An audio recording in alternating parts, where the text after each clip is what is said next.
উত্তর ইউরোপের বরফে মোড়া নীরব এক ভূমি, যার রাতের আকাশে নাচে লর্দান লাইট আর দিনের আলোয় মানুষ গড়ে তোলে বিশ্বের সবচেয়ে শান্ত, নিরাপদ আর উন্নত সমাজগুলির একটি। স্বাগতম সুইডেনে, একটি দেশ যার নামে লুকিয়ে আছে প্রযুক্তির ভবিষ্যৎ, প্রকৃতির শান্তি আর সমাজবিজ্ঞানের অসম্ভব সব রহস্য। আজকের এই ভিডিওতে আমরা জানব কেন পৃথিবীর সুখী মানুষের তালিকায় সুইডেন সবসময় উপরের দিকে থাকে, কিভাবে এই ছোট্ট দেশটি স্পটিফাই, ভলভো, ইকার মতো বিশ্বজয়ী ব্র্যান্ড তৈরি করলো, কেন সুইডেনের মানুষ কখনো চিৎকার করে না এবং কোন অদ্ভুত নিয়মের কারণে এখানে শিশুরা খুব ছোট বয়স থেকেই স্বাধীন হয়ে ওঠে। চলুন আর যাত্রা করি সেই দেশটিতে, যাকে অনেকে বলে দ্য ল্যান্ড অফ লাগো, অর্থাৎ যতটুকু দরকার ততটুকুই। সুইডেন উত্তর ইউরোপের নর্দিক অঞ্চল স্ক্যান্ডিনেভিয়া উপদ্বীপের এক বিশাল অংশ জুড়ে বিস্তৃত। সুইডেনের পশ্চিমে নরওয়ে আর পূর্বে ফিনল্যান্ড। দেশের দক্ষিণ দিকটা মিশে গিয়েছে বাল্টিক সাগরের ধারে, যার ওপারেই আছে ডেনমার্ক। এই তিন দেশ মিলেই গড়ে উঠেছে ইউরোপের স্ক্যান্ডিনেভিয়া অঞ্চল। 4,50,000 বর্গ কিলোমিটারের এই দেশটি ইউরোপের পঞ্চম বৃহত্তম। সুইডেনের রাজধানী হলো স্টকহোম, যার আর এক নাম উত্তরের ভেনিস। এর কারণ হলো 30,000-এরও বেশি দ্বীপের ওপর দাঁড়িয়ে আছে এই আধুনিক শহরটি। পুরনো মধ্যযুগীয় সরু রাস্তা, অন্যদিকে নীল জল ছুঁয়ে থাকা আধুনিক বিল্ডিং।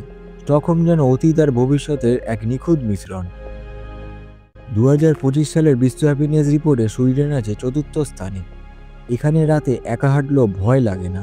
শিশুরা খুব ছোট থেকেই স্বাধীনভাবে যাতায়াত করতে পারে, কারণ সুইডিশ সমাজ খুবই নিরাপদ। সুইডেনের সবচেয়ে অদ্ভুত কিন্তু শক্তিশালী দিক, এখানকার মানুষ অপরিচিত মানুষকেও বিশ্বাস করে। এই দেশে কেউ কারো জিনিস না চুরি করে, না রাস্তার ওপরে রাখা বেবি কার্ডের শিশুকে কেউ বিরক্ত করে। এমনকি এখানকার অনেক ছোট গ্রাম কিংবা শহরে আপনি দেখতে পাবেন অনেক দোকান, যেখানে ফল, ফুল কিংবা অর্গানিক খাবার রাখা থাকে, কিন্তু কোনো বিক্রেতা থাকে না। মানুষ নিজে থেকে জিনিস নেয় এবং পাশে রাখা বক্সে নিজের মতন করে টাকা রেখে যায়। কেউ হিসাব দেখে না, কেউ ক্যামেরা বসায় না। সবকিছুই চলে মানুষের সততার উপর। মানুষের এই পারম্পরিক বিশ্বাসই সমাজকে এতটা নিরাপদ এবং সুখী করে তুলেছে। সুইডেনের প্রধান ভাষা হলো সুইডিশ। এই ভাষা ছাড়া অনেকে এখানে ইংরাজি ভাষাতেও কথা বলে থাকে। সুইডেনে ধনী গরিবের ফারাক খুবই কম। চাকরি, সুযোগ, মর্যাদা এখানে প্রায় সবকিছুই সমানভাবে ভাগ হয়। মেয়েদের সুযোগ ছেলেদের মতোই, তরুণদের সুযোগ বয়স্কদের মতোই। সুইডেনে শিক্ষা প্রায় সবকিছুর জন্য ফ্রি। 6 থেকে 16 বছর বয়সের জন্য কম্পালসারি স্কুল, তারপর 3 বছরের উচ্চ মাধ্যমিক। বিশ্ববিদ্যালয়ও দেশের নাগরিক এবং ইউরোপীয় ইউনিয়ন শিক্ষার্থীদের জন্য প্রায় ফ্রি রয়েছে। সুইডেনের অফিসিয়ালভাবে কিন্তু কোনো জাতীয় পশু নেই, তবুও মানুষ জাতীয় পশু হিসেবে মানে ইউরেশিয়ান এলাপকে, একটি বিশাল শান্ত স্বভাবের প্রাণী। এটি ইউরোপে পাওয়া সবচেয়ে বড় হরিণের জাতি, যার কাঁধের উচ্চতা প্রায় 2 মিটার পর্যন্ত হতে পারে। পুরুষ এলাকের শিং দেখতে বিশাল, চ্যাপ্টা ছাতার মতো ছড়ানো থাকে। এদের একটি শিংয়ের ওজন 20 কেজি পর্যন্ত হতে পারে। এই পশুগুলির প্রতি বছর শিং পড়ে যায়, আবার নতুন শিং গজায়। পৃথিবীর বেশিরভাগ হরিণরা দলে থাকলেও এরা সাধারণত একাই থাকে, নিজেরা নিজেদের এলাকারই। এদের আরেকটি বৈশিষ্ট্য হলো এরা বিশাল শরীর নিয়েও খুব দ্রুত সাঁতার কাটতে পারে এবং হ্রদের গভীরে গিয়ে জলের নিচের উদ্ভিদ খেতে পারে। সুইডিশরা একে ডাকে স্কচেন্স কনুং, অর্থাৎ বনের রাজা। সুইডিশ পাসপোর্ট পুরো বিশ্বের মধ্যে অন্যতম শক্তিশালী। এই পাসপোর্ট দিয়ে মোট 188টি দেশে ভিসা ছাড়া ভ্রমণ করা যায়। বিশেষজ্ঞদের মতে ইউক্রেনের পরে সুইডিশ নারীরা সৌন্দর্যের দিক থেকে বিশ্বের 2য় স্থানে রয়েছে। সুইডেনের জাতীয় খেলা হলো আইস হকি।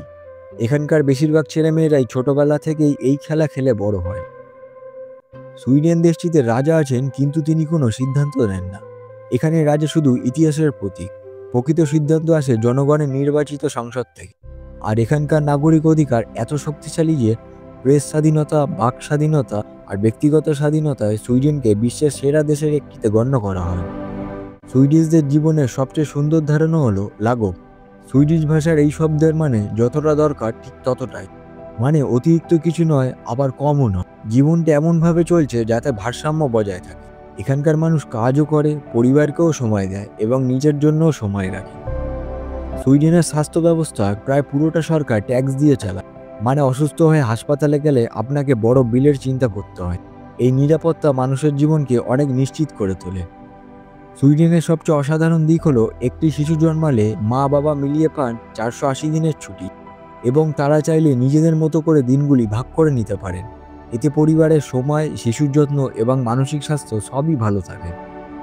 বনের গন্ধ, নীল হ্রদের জল, পরিষ্কার বাতাস, সুইডেনের প্রকৃতি মানুষকে আলাদা শান্তি দেয়। এই দেশের প্রকৃতি শুধু চোখে দেখা যায় না, প্রতিদিনের জীবনে অনুভব করা যায়। ৩২০০ কিলোমিটার জুড়ে বিস্তৃত লবণ ভেজা সমুদ্র তট, যেখানে বাতাসের গন্ধে লুকিয়ে থাকে এক অদ্ভুত স্বাধীনতার ছোঁয়া। সুইডেনের রাজধানী স্টকহোমের ৩০,০০০-এর বেশি দ্বীপের মধ্যে কিছু দ্বীপ এত ছোট যে একটা গাছ রাখারও জায়গা নেই। আবার কোনো দ্বীপ এত বড় যে সেখানে মানুষ ঘরবাড়ি বানিয়ে বসতি করেছে। এই বিশাল দ্বীপপুঞ্জ সুইডেনকে করে তুলেছে পৃথিবীর এক অনন্য বিস্ময়। দেশটির পশ্চিম দিকে দাঁড়িয়ে আছে স্ক্যান্ডিনেভিয়ান পর্বতমালা, হাজার বছরের পুরনো বরফে ঢাকা নীরব প্রহরীর মতো, যেখানে মেঘ, পর্বত আর নীরবতা মিলে প্রকৃতির এক আলাদা রাজত্ব তৈরি করে। উত্তর সুইডেনে গ্রীষ্মে আসে এক জাদুকরী সময়, যখন রাতেও সূর্য অস্ত যায় না, ঘড়ির কাঁটার মতো আলোও থেমে থাকে না। একে বলে মিডনাইট সান, যা মানুষের মনে এক অদ্ভুত শান্তি এনে দেয়। শীতে আবার আসে ঠিক তার উল্টো, পোলার নাইট। দিনের পর দিন সূর্য ওঠে না, পুরো শহর ডুবে যায় নীল অন্ধকারে। সুইডেনের মোট জনসংখ্যা মাত্র ১,৫,০০,০০০ আর ঘনত্ব মাত্র প্রতি বর্গ কিলোমিটারে ২৫, যা বিশ্বের অন্যতম কম ঘনবসতিপূর্ণ দেশগুলির একটি। এই বিশাল ভূমি আর কম মানুষের কারণে এখানকার জীবন একদমই চাপমুক্ত, শান্ত আর ধীরগতি। মানুষ এখানে নিজের স্পেস, নিজের সময় এগুলিকে খুব গুরুত্ব দিয়ে দেখে। সুইডেনের রিলেশনশিপকে দেখা হয় অনেক প্র্যাকটিক্যাল আর সমান অধিকার ভিত্তিকভাবে। মানুষ তাড়াহুড়ো করে বিয়ে করে না, বরং আগে লম্বা সময় একসঙ্গে বাস করে একে অপরকে বোঝে। অনেক দম্পতি ৮ থেকে ১০ বছর একসাথে থেকেও পরে বিয়ে করে, আবার কেউ কেউ শুধু একসাথে থেকেই সারা জীবন কাটিয়ে দেয়। এখানে বিবাহ মানে শুধু একটা সামাজিক বন্ধন নয়, বরং দুইজন মানুষের মধ্যে স্বাধীনতা, সম্মান আর সমতার চুক্তি। এই দেশে সবচেয়ে পরিচিতি খাবার হলো সুইডিশ মিটবলস। নরম গোল গোল এই মিটবল পরিবেশন করা হয় মোলা, ম্যাট স্পটেড মিষ্টি টক লিঙ্গনবেরি জ্যাম আর হালকা গ্রেভির সাথে। এর স্বাদ এখানকার মানুষের খুবই প্রিয়। কিন্তু সুইডিশদের খাবারের জগতে আছে এক চরম চমকও, তার নাম সুস্ট্রমি। এটা পৃথিবীর সবচেয়ে দুর্গন্ধযত ফার্মেন্টেড। এর দুর্গন্ধ এতটাই ভয়ানক যে অনেক দেশে বিমানে এটি বহন করাও নিষিদ্ধ। সুইডেনের ধর্ম মানে ব্যক্তিগত পছন্দ, জোর করে কাউকে কিছু মানতে হয়। দেশটি ১০০% ধর্মীয় স্বাধীনতা নিশ্চিত করে। এই দেশটিতে ৫৯.৬% খ্রিস্টান, ২.১% মুসলিম, ১% বৌদ্ধ ও এবং ৩৭.৯% ধর্মহীন মানুষ রয়েছে। এর কারণ একটাই, সুইডেনের মানুষ ধর্মের চেয়ে মানবিকতা আর ব্যক্তিগত স্বাধীনতাকে বেশি গুরুত্ব দেয়। সুইডিশ সমাজের মূল বিশ্বাস হলো, তুমি তোমার পথে চলো, আমি আমার পথ, কিন্তু একে অপরের প্রতি সম্মান থাকতে হবে।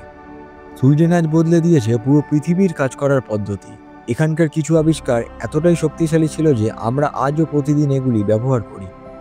১৮৬৭ সালে এই দেশে প্রথম ডাইনামাইট আবিষ্কার করেছিলেন সুইডিশ বিজ্ঞানী আলফ্রেড নোবেল।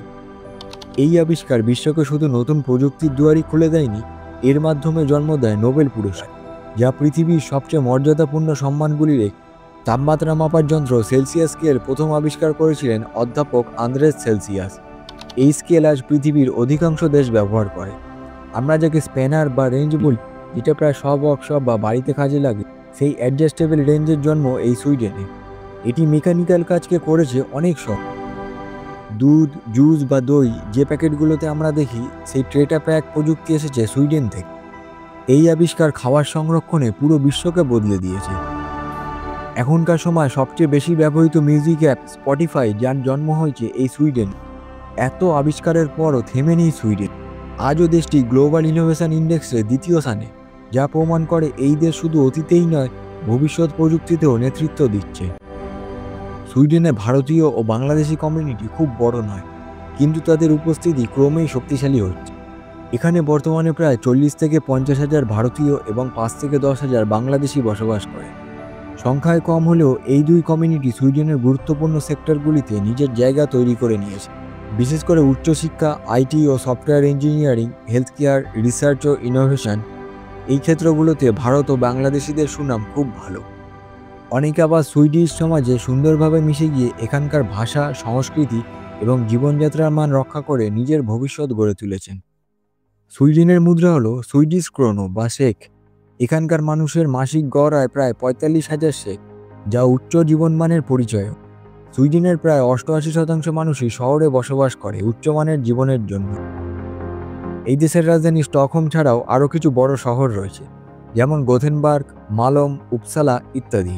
এই সবকটি শহরই তাদের নিজস্ব বৈশিষ্ট্যে গুরুত্বপূর্ণ। সুইডেন ছোট দেশ হলেও তার শক্তি আসে শিক্ষা, উদ্ভাবন আর সমতার সংস্কৃতিতে। ছোট শহর থেকে শুরু করে দেশ জুড়ে শিশুদের কৌতূহল, গবেষণা এবং প্রযুক্তির প্রতি আগ্রহ উজ্জীবিত করা হয়। সরকার সবসময় R&D-এ বিনিয়োগ করে, ফলে জন্ম নেয় স্পটিফাই, ভলভো, ইকার মতো বড় বড় কোম্পানি, যেগুলি শুধু দেশে নয় সারা বিশ্বে প্রতিপত্তি বিস্তার করেছে। কিন্তু কেবল প্রযুক্তি ছাড়াও এই দেশে আয়রন ওর, কাঠ এবং হাইড্রো পাওয়ার দেশের অর্থনীতিতে বিশাল অবদান, যা সুইডেনের অর্থনীতিকে তৈরি করেছে এক সুগঠিত যন্ত্রের মতো। সুইডেনের ইতিহাস অনেক পুরনো। প্রায় 12,000 বছর আগে এখানে মানুষ প্রথম বসতি গড়ে তুলেছিল। এরপর জন্ম নেয় ভাইকিং সভ্যতা, যাদের সাহসিকতা আজও ইতিহাসে ভাসমান। শত বছরের রাজতন্ত্রের পর 1523 সালে সুইডেন স্বাধীনতা পায় এবং ধীরে আধুনিক গণতন্ত্রের পথে এগোয়। এই ছিল প্রকৃতি, ভালোবাসা এবং ভদ্রতার ওপর দাঁড়িয়ে থাকা সুইডেনের কাহিনী। সুইডেন আমাদের শেখায় শক্তি মানে কোলাহল নয়, উন্নতি মানে দৌড় নয়, জীবন মানে ব্যালেন্স।